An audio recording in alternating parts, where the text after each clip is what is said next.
Michigan was the most requested lineup preview by Fanco wrestling fans, and let's, without further ado, dive into the Michigan lineup preview, another Big Ten lineup, which I'm pretty excited to see. Who do they have?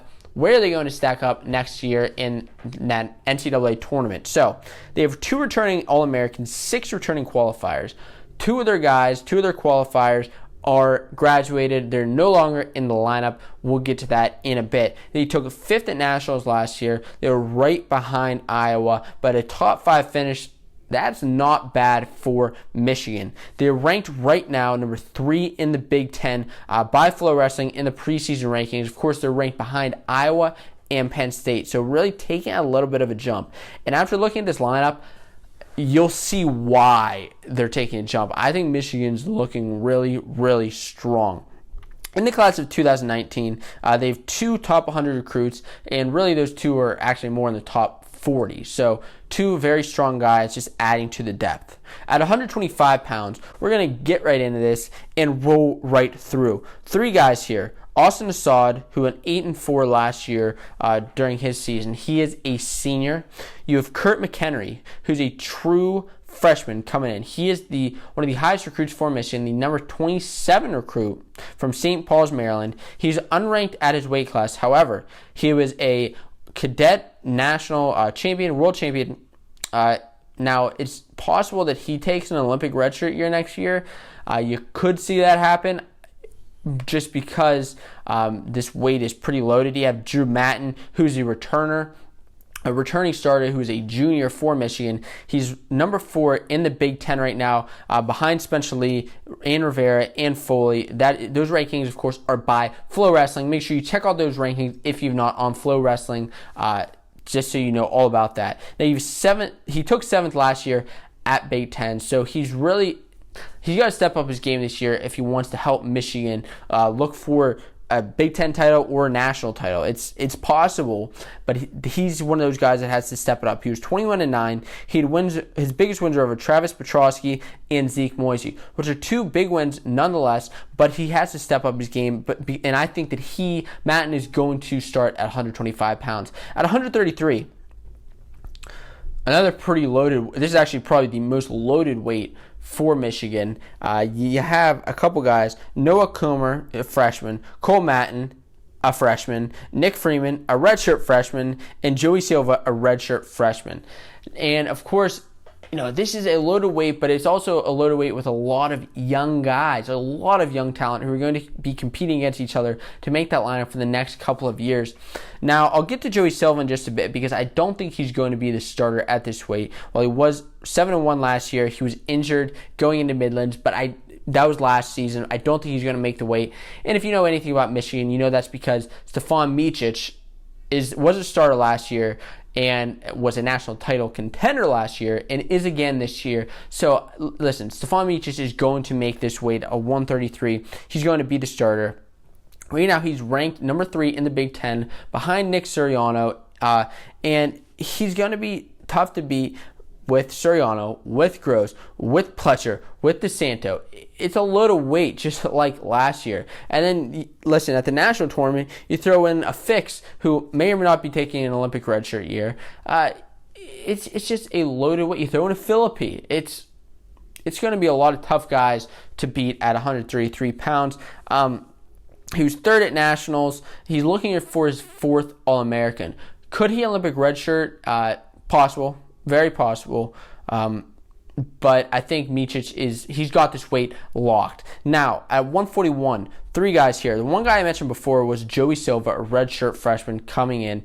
He was from Lake Highland, Florida, a 5-time Florida state champion. And he was a 5-time Florida State champion at 5 separate weight classes. That's pretty darn cool, Joey Silva. Now, one of these crazy matches, I love looking back at a lot of these guys' high school matches to see what they wrestled.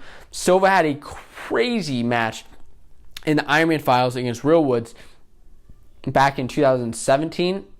And these 2 guys were going at it. It was an intense match, crazy match. The coaches ended up getting into a fight, not a fist fight, but they were screaming in each other's face, like unlike anything I've ever seen in a wrestling match or at Iron Man, to say that, at one of the toughest tournaments in the country. Silva ended up winning that and ended up going on later that year to win his state title. Now he is currently number 10 in the Big Ten. He's behind Nick Lee, Mitch McKee, Max Murin, Mike Carr. It's a very loaded weight. Coming in as a freshman, it's going to be tough to get those, be ranked high, especially when he was out after Midlands, even though he was having a solid season before that. But that is Joey Silva. You also have Ben Freeman, a sophomore, coming in. He was 11-7 last year, and he is somebody not to overlook, even though you may not know his name. But he's not somebody to overlook because he had a win over Dom Demas last year, a sudden victory when at the Michigan State Open. And Demas is not somebody to overlook either. He's a very, very tough guy. Now, the other guy at 141 is Keenan Storr. Keenan Storr is he took fifth at the Big Tens last year, but I want to save him for just a minute because I think Joey Silva is going to get 141. He's going to get that weight class, and I think Keenan Storr is going to wrestle at 149 most likely. Now he's moving up a weight from 141 last year. He was he's ranked number 3 at 149. At Big Tens last year, he took 5th behind Lugo, and Sasso is where he falls in the rankings. So those guys are going to be some tough guys for him to beat in the upcoming season, but that's who he has. He's 26-8 last year with wins over Tristan Moran. I can't talk today. Tristan Moran of Wisconsin and Chad Red of Nebraska. He took 3rd at Cliff Keen, Las Vegas. So, a tough guy at 149. You also have Ben Freeman, guy I just mentioned, at 149. I think Michigan, they just have a lot of depth and a lot of guys who can go up and down a weight just to make sure that, Michigan doesn't have any gaps in the lineup. They have somebody at every weight, and they have depth at every weight. And that's what's nice about, these big schools, is they have that depth. Now, the unfortunate part is at 149, Michigan's missing out because they're losing Myles Amine, who is a placer at Big Tens last year, and it's just going to be tough to lose him. Now you also have Ben Lamantia, who's a senior, coming in last year. He's 5-4. Now I have to give this spot to Storr. Kanan is going to probably make the spot at 149, and going to be looking for All-American status. Now 157. At 157, you have two guys here taking over for Alec Pantelio. Of course, it's going to be a tough loss, losing Pantelio, who's a national qualifier, All-American, Big Ten placer. It's going to be tough to beat him. Now, first guy is Cam Amine, who is the highest, I believe the highest recruit for Michigan, number 17 recruit, and number 2 at 152 pounds in high school from DCC, Detroit Central Catholic. He is a 3-time state champ from Michigan. He was 168-12, and he's second at Super 32. Of course, you may know Cam Amine by the name Amine. Of course, his brothers also wrestled for Michigan. Malik graduated, but Myles is back next year. The other guy at this weight is Will Luan, who's a redshirt freshman.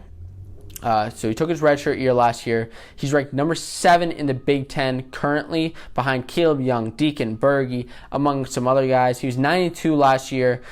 He actually, one of his wins was over Alec Pantelio at the Michigan State Open. So he won that tournament, and I think that has to look very strong for Michigan coming in this year to, Luan beat a guy who All-American last year. So obviously, he's going to be looking very good, and I think he's going to take this weight and give Cam a chance to redshirt. At 165, tough weight, Logan Massa and Reese Hughes. Reese Hughes is a junior. He was 8-6 last year. Logan Massa is number 4 in the Big Ten. He's behind Vincenzo Joseph, Alex Marinelli, and Evan Wick. Evan Wick's a guy who is returning next year. I actually thought that he had graduated, but he is coming back in fact. That's followed by Isaiah White, who is right behind Logan Massa. He was 3rd at Big Ten last year, 23-7.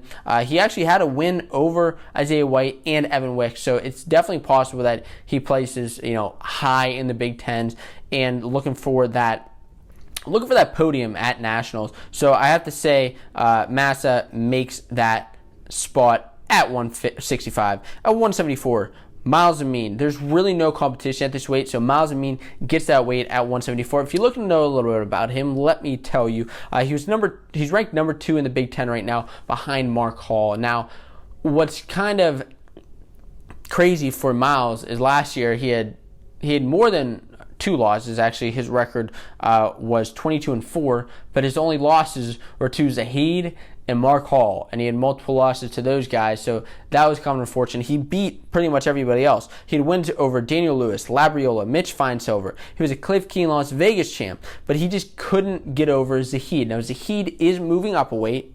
He's wrestling at 184, but Mark Hall is still there, and you do have Zahid's brother down at 174, so, I'm interested to see where that falls, if Myles can, take out his brother and look for maybe even taking out Mark Hall, because you see these guys wrestle so often. It's not out of the realm of possibility that he finally gets a win over Mark Hall. At 184 pounds, Jelani Embry, who's a sophomore, and JT Coral, who's a sophomore. Now, Embry is a returning starter last year, and while he had a pretty good season, he was 12-7. He wins at Cliff Keen, Las Vegas. He's actually ranked number 7 in the Big Ten right now. He really didn't have a great Big Ten tournament last year, which is kind of upsetting for Michigan and as well as for Embry himself.